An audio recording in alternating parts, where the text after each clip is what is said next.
All right, we're ready for Coach. All right, we're going to start with Michael Grady with Yes Network. Hey, Coach. First thing, just your reaction, and I'm sure that the wide range of emotions that you had as the deal was made and the journey that you're looking at moving forward with James and the squad. Yeah, we're excited. We obviously got one of the premier players in the world, so it's always tough to say goodbye to guys that you develop a relationship with, you feel strongly about. But going forward, we got very, very unique talent, incredible firepower. You could go down the line and talk about all the things he does with the basketball and brings to a team. So we're thrilled to have James and give our team a boost, but also obviously give us a lot more talent. Greg Logan, Newsday. Steve, the past 8 years at Houston, James might have had one superstar with him, and sometimes he was alone, so he's used to totally dominating the ball. So have you had a conversation with him about what type of sacrifices he might have to make, in that pairing with KD and Kyrie? Yeah, it's going to be an adjustment for him. He's played the same role for many years now, same way, the same style. So we hope to emulate that in some ways, but in other ways, he's going to have to adapt to playing with other guys, namely Kevin and Kai, and that I think the newness of that, but also the adjustment of how do we make them all make each other better and fit together is something that I think he's incredibly excited about. He realizes he's in a fortunate opportunity with to be able to play with those guys, and those guys feel the same way about him. So I think everyone's motives are on track and in the same vein and ready to figure this thing out as we go here. Bruce Beck, NBC New York. Steve, how do expectations change, and do you feel more pressure to win a championship this year? Yeah, I mean, we want to win a championship for sure. That's why we made the deal. That's what we're setting out to do. Having said that, we're so far from that right now. So our expectations is to grow every day, to get better, to figure out who we are, what we are, how we fit together, and where we can improve. And so it's a process, and you have to earn the right to play for a championship through the regular season and playoffs. And so those steps are still in front of us, and before we can say, we're a championship team. We're not a team that's running it back, that's been to the finals or conference finals even. We're a brand new entity that has to figure it out, but that is the end goal. And if we take the necessary steps and continue to improve and work towards that and commit to that process, why not? We have a great opportunity here with the players we have. Brian Lewis, New York Post. Hey, Steve, I'm curious. Following up, I guess, a little bit on Greg's question. One, James isn't the only one, I guess, that will have to make significant sacrifices. Have you had that same conversation also with KD and Kyrie? Because all of them are going to be shooting less than they're accustomed to, being on the ball less than they're accustomed to. And secondly, assuming everybody passes their physicals, do you expect James to be able to play against Orlando? Pending physicals, I think he could play tomorrow. And as far as the roles and the adaptation, they realize that this is a great opportunity. So they're not going to be, having the same volume that they're used to, but I think they're all excited by the opportunity to play with other great players and to figure it out, and realizing that this gives them a chance to form an incredible team. So that the prospect of that reality is something that we're all working towards, and I think those guys are really embracing. Malika Andrews, ESPN. Hey, Steve, two for you. If Kyrie continues to test negative, the league has said that he would be eligible to play tomorrow. If James Harden passes his physicals, both would be eligible to play tomorrow. What's the blueprint for that, given the fact that you haven't had practice time with either of them? And will James Harden start immediately? Whenever James is ready, he will start immediately. I have no update on Kyrie timetable, so I couldn't answer that one. But we have to go through all the protocols and physicals and all the different sections of this. First of all, we have the physicals on the one side, and then we have the COVID protocols. So I don't have an update on Kai, but whenever they're both healthy and ready to go, they will be starting. So you haven't seen the league's update on Kyrie Irving that he will be eligible to end his quarantine and rejoin the team activities tomorrow? I have seen that, but I'm just saying I don't have an update on when he'll be back. So. Got it. Thank you. Christian Winfield, New York Daily News. Hey, Coach. Just curious if you think that you might have to tinker with your offense, be it philosophies or sets that you're going to have to incorporate or plan to incorporate in the future now that you have another superstar that you're folding into the offense instead of, trying to fill some of those holes with role players. Yeah, I mean, I think we'll have to continually tinker, to use your word. We're going to have to assess and refine and adapt as we go here. This is a new group of guys learning to play together for the first time, really before James's trade. So we're still in that boat where we have talent, but we have to form this thing and realize how they can be effective together and how efficient we can get their performances to be while playing together. So that will take time, and that hopefully isn't too painful, but there could be moments where it does take some tough stretches to figure that out, but that's fine. I think that makes you tougher, stronger.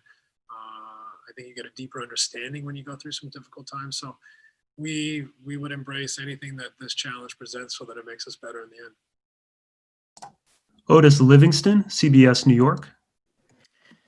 Hey, Coach, as a Hall of Fame player, I know you saw a lot of ups and downs, trade rumors that came true, some that didn't, and some wild stuff behind the scenes. How is it affecting you now as a first-time head coach, the events of the past couple weeks?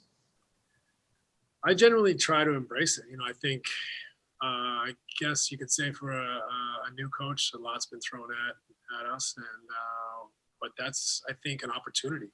Whenever you are facing different scenarios and these unique kind of components of this season, it's an opportunity to learn, grow, and challenge your beliefs and improve at everything you do. So I've embraced it, and I'm right up for the challenge and just trying to figure it out and chip away every day. Alex Schiffer, The Athletic. Hey, Steve. Christian kind of stole my first question. So you've talked about this season after games about kind of building toward things and a constant evaluation process. How do you kind of evaluate where you guys are at now, given that you just lost half the roster? That's been a huge piece for you guys the first 12 games. Well, there is an element of this where we are starting over. So we start to assess again and figure out who we are. But I wouldn't say that everything is lost, because we do have, most of the team staying behind and to build from. So we have that sample size and those data points of how they work and how they work together and how they connect. So, it is starting over in the big picture, but we still, I think, learned a lot from the first stretch of the season.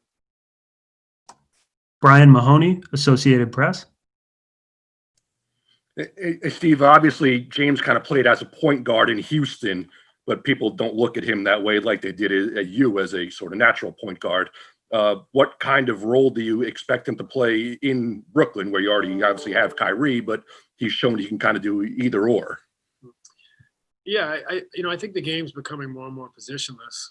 You don't have to define the roles so clearly. Fortunately for us, I think James is a point guard essentially, but he has the size to play in multiple positions. If you want to go the positional and traditional route, Kyrie will be a point guard. He also is very capable of playing off the ball. So, I think there's a lot of interchangeability between the players, and in the way the game's going, and the modern game is very interchangeable and positionless as it is. So, it's really about how much these guys want to sacrifice to become an efficient unit. And if they're willing to do that, it doesn't really matter who brings the ball up the court and what you label it. It's about how they play together and how willing they are to work and make each other better. David Aldridge, The Athletic. Hey, Steve. Two things. Number one, everyone has kind of looked at how's this going to work offensively. How's this going to work defensively? Yeah, I think, offensively is going to be a challenge just to figure out how these parts fit. It's a great problem to have because they're all extremely talented offensive players. I think defensively, they also are very capable. The big three are capable defenders. They're intelligent and experienced players. So while we have to go down this path and figure out what the best way to defend is with this group, I do think that there's more potential than maybe people assess from the outside on paper. And as part of that, I mean, is a lineup with KD at the 5 a possibility given his rim protection ability that he's displayed over the past few years? I think it's a possibility to get there. I'd love to see it. I think we need to let Kevin kind of still find his footing as far as, I think we overlook how soon this is for Kevin and that he needs to continually get more comfortable at offense, but also defense. You play pickup games for 9-10 months. No one's scheming you, no one's double teaming you, no one's trying to put pressure on you.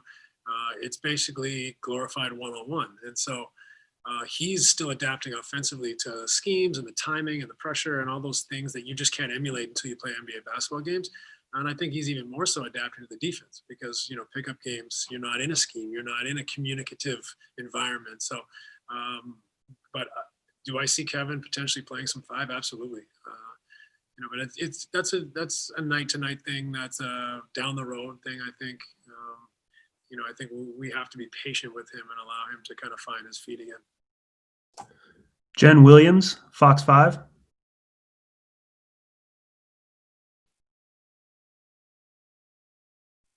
Sorry, Coach. Can you hear me? I got you. Sorry about that.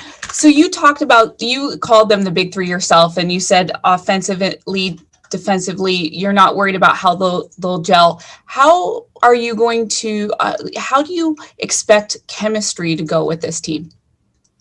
Well, I lean back on the opportunity here. I think these guys recognize that to win, you can't do it alone, and that to get to play with other players of this caliber is an incredibly fortunate opportunity. So I think they are grateful and looking to find a way to gel and make each other better. Vince Goodwill, Yahoo Sports. Hey, Steve, I'm just curious if there's any trepidation about bringing James in, given how things played out in Houston with, some of the things his teammates said over the past week or so with how he comported himself. And secondly, these are 3 unique personalities. What do you see your role in as far as the off-court chemistry and how those 3 unique personalities sort of affect themselves within the team? The answer to the first question is I think James carried that team for many years and gave them everything he had. So since he asked for a trade, I think that's a sample size that is fairly irrelevant as far as judging him. So, and then as far as the personalities, look, these guys, they want to win. If they really want to win, they'll find a way to play together. And, I think our role as coaches is to create an environment that is,